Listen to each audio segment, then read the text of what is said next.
Daniel Errenta, ministro de la Corte Suprema de la Justicia de Santa Fe, un gusto que esté en el programa. Bueno, muchas gracias, al contrario, el gusto es mío, muchas gracias por la invitación.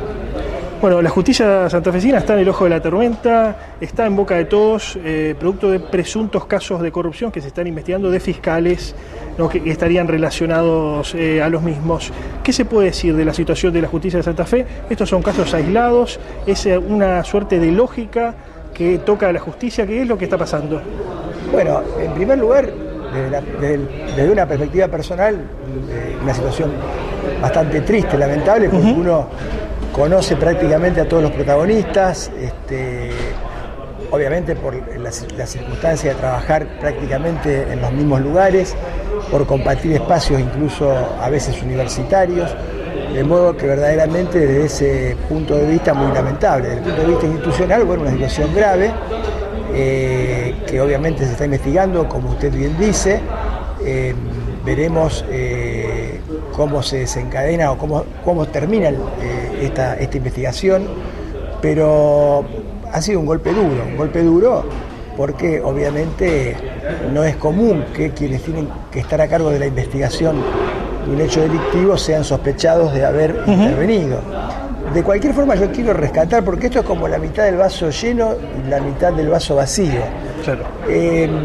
Quiero rescatar las circunstancias, sin abrir juicio, porque obviamente yo soy muy respetuoso del estado de inocencia, por lo tanto no puedo abrir juicio, obviamente, sobre las responsabilidades que se están investigando, pero en cualquier caso sí me parece que la justicia de Santa Fe muestra que tiene bastante recursos de preservación.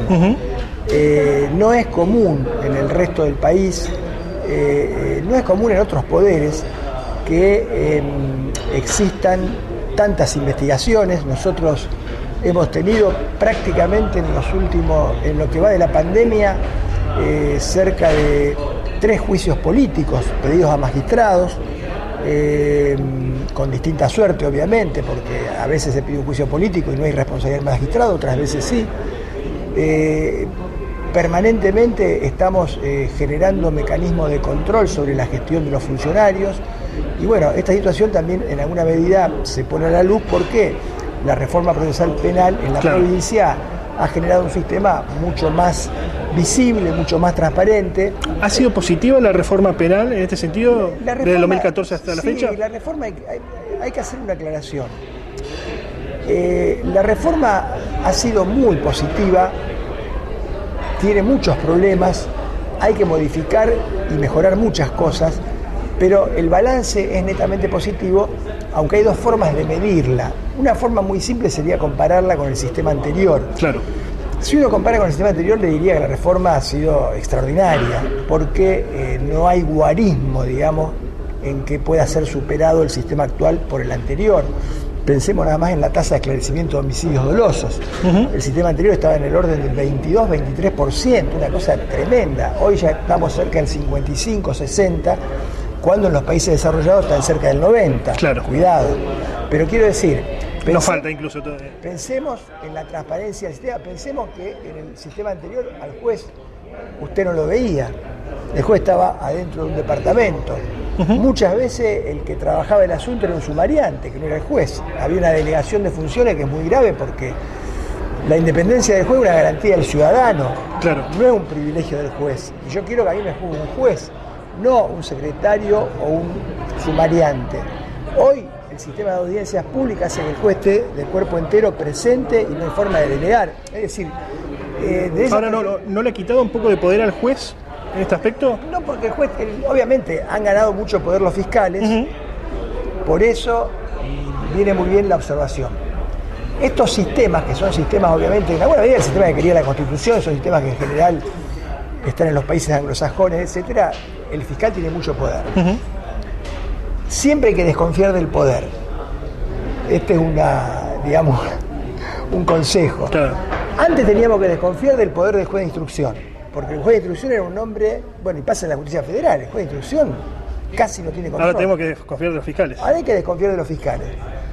Entonces, ¿qué pasa? Como la estructura de los fiscales, además, es una estructura muy grande, es de manual que ese tipo de estructura necesita mucho control de desempeño, mucho monitoreo, precisamente para evitar situaciones de mala práctica y o hasta alguna situación de corruptela y o hasta alguna situación de corrupción. Claro. Esto está, digamos, no es que se me ocurrió a mí, esto es la experiencia comparada de los países donde esto funciona adecuadamente. Es necesario de que la auditoría del Ministerio Público de la Acusación que tenemos nosotros sea potenciada. La auditoría nuestra está muy pobre. La auditoría ha quedado con pocos empleados. La doctora Branicis hace un esfuerzo enorme. Yo creo que en esto se está tomando conciencia de que ese organismo es un organismo importante porque es el organismo que permite en alguna medida controlar una estructura que además es una estructura muy vertical. Porque a diferencia de los jueces, donde cada juez es independiente, claro, los fiscales son una estructura más militarizada, o sea, bien verticalizada, que se rigen por un principio de unidad de actuación. De modo que yo tengo que controlar que más o menos todos los fiscales apliquen los mismos criterios y no que cada uno haga lo que quiera. Para eso es necesario tener mucho monitoreo y control porque, como usted bien dice, los fiscales hoy tienen mucho poder. Volviendo a la provincia de Santa Fe, a lo que sucede a nivel público, tenemos un ministro de Seguridad de alto perfil, ¿no? Como Marcelo Saín, muy activo en las redes sociales, muy crítico de la situación que tenemos. ¿Esto es positivo o negativo para el accionar de la justicia, digamos? Saín es un hombre muy calificado, con una personalidad que obviamente... particular. Y bueno, un hombre de carácter. Yo lo que puedo decir, porque tampoco tengo un conocimiento extremo, ¿no? Lo que no se puede dudar es de sus méritos respecto a su formación. Probablemente uno de los hombres que en materia de seguridad ha desarrollado una gran cantidad de herramientas y además ha tenido experiencia, claro, de gestión. Lo decía también en el sentido de si puede interferir esto en el accionar de la justicia, en el buen accionar, ¿no? Para combatir el delito. En realidad, normalmente se supone que el Ministerio Público de la Acusación, los fiscales, que además tienen, por ejemplo, un organismo de investigaciones, que justamente era donde estaba Saín. Que era justamente donde estaba Saín. Tienen que tener alguna estrategia común, digamos, en lo que es la planificación de lo que sería una persecución estratégica del delito, alguna estrategia común con el Ministerio de Seguridad. ¿Por qué? Porque obviamente si uno quiere, por ejemplo, intervenir en una economía delictiva, vamos a suponer robo de celulares, robo de autos, desarmadero, lo que fuera, no hay ninguna duda de que esto requiere de una actividad compartida de la policía, que depende del Ministerio de Seguridad, y de los fiscales. De modo que de esa perspectiva tiene que haber algún tipo de articulación, siempre preservando cada uno sus roles y sus funciones. A la par estamos tratando, el otro día con el doctor Fanistoco hicimos una visita al organismo de investigaciones porque se está tratando de fortalecer. Ellos tienen digamos, mucho análisis criminal en el organismo y hay una oficina, una unidad vinculada precisamente a delitos netamente económicos. Delitos complejos, ¿no? Famoso. Sí, pero ¿qué pasa?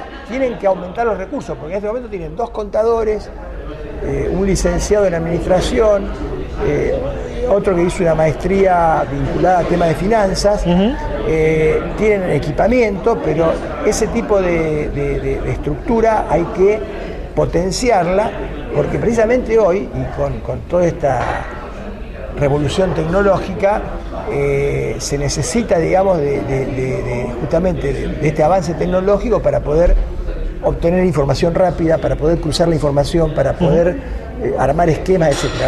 El organismo de investigación está bastante bien equipado. Si uno piensa los 20 años atrás, 20 años atrás no había nada. Claro.